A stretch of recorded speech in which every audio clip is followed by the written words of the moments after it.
അയ്യോ ചിരിക്കാതെ എന്ത് പറയാൻ, നമ്മുടെ തമ്പ്രാന് പ്രതിരോധം തീർത്ത് മഞ്ഞൾ ശോഭ ചേച്ചി രംഗത്തെത്തിയിട്ടുണ്ട്. അദ്ദേഹം പറഞ്ഞ മറ്റേ മോൻ എന്ന പദപ്രയോഗത്തിന് മഞ്ഞൾ ശോഭ ചേച്ചി തന്നെ ഒരു പുതിയ അർത്ഥം വരെ കണ്ടെത്തിയിരിക്കുകയാണ്. മറ്റേ മോൻ എന്നാൽ പൊന്നുമോൻ എന്നാണ് മഞ്ഞൾ ശോഭ ചേച്ചിയുടെ കണ്ടെത്തൽ. ഇനി കേരളീയർ നമ്മുടെ കലിംഗ തമ്പുരാന് അവഹേളിക്കരുത്. മാത്രമല്ല അദ്ദേഹം എന്തൊക്കെ പ്രയോഗിച്ചാലും അദ്ദേഹത്തിന്റെ പ്രവൃത്തി പദം മികച്ചതാണെന്നാണ് ശോഭ ചേച്ചിയുടെ കണ്ടെത്തൽ. നമ്മളും കണ്ടതല്ലേ 2 ദിവസത്തിന് മുന്നേ കേന്ദ്ര ബഡ്ജറ്റിൽ കേരളത്തിന് എന്തൊക്കെ മാറ്റിവെച്ചിരിക്കുന്നതെന്ന്. നിങ്ങൾ ആരെങ്കിലും പ്രതീക്ഷിച്ചോ? എയിംസ് കിട്ടില്ല, കരയാമയ്ക്ക് വേണ്ടി ആംസ് വന്നില്ലേ? കരയാമയെ സംരക്ഷിച്ചാലല്ലേ ചെമ്മീൻ കയറ്റുമതി നടക്കൂ. ഇതൊന്നും നിങ്ങൾ എന്താ മനസ്സിലാക്കാത്തത്? വെറുതെ എല്ലാരെയും ട്രോളാൻ വേണ്ടി മാത്രം. അപ്പൊ ഇതിന് പ്രത്യേക ശ്രദ്ധയ്ക്കും ഭാവി തലമുറയുടെ ശ്രദ്ധയ്ക്കും മറ്റേ മോനെന്നാൽ പൊന്നുമോനെന്ന അർത്ഥവുമുണ്ട്. ഇത് നിങ്ങളും ഡിക്ഷണറിയിൽ ആഡ് ചെയ്യണമെന്ന് ഞാൻ അപേക്ഷിക്കുകയാണ്.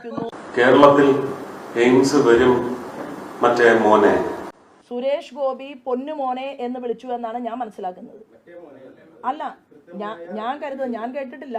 ഞാൻ പറയുന്നത് ഒരാൾ ഏത് വാക്ക് ഉപയോഗിക്കുന്നു അല്ലെങ്കിൽ അതിനെ അല്ല ഞാൻ കണക്കാക്കുന്നത്. ശ്രീമാൻ സുരേഷ് ഗോപി എത്രയോ പാവങ്ങളെ സംരക്ഷിക്കുന്ന ഒരാളാണ്. എനിക്ക് ഏറെ അനുഭവങ്ങളുണ്ട്. ഞാൻ ചൂണ്ടിക്കാട്ടിയിട്ടുള്ള എത്രയോ കുട്ടികൾക്ക് പഠനത്തിന് വേണ്ടി ഞാൻ മാത്രമല്ല പഠനത്തിന് സഹായം ചെയ്തിട്ടുണ്ട്, വീടുകൾ വെച്ച് കൊടുത്തിട്ടുണ്ട്, സ്വന്തം കയ്യിൽ നിന്ന് പൈസ എടുത്ത് ഉപയോഗിച്ചിട്ടുണ്ട്.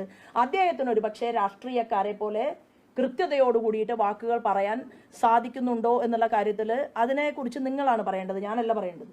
അപ്പൊ അദ്ദേഹം പ്രവർത്തിക്കുന്നുണ്ടോ എന്ന് നോക്കിയാൽ മതി.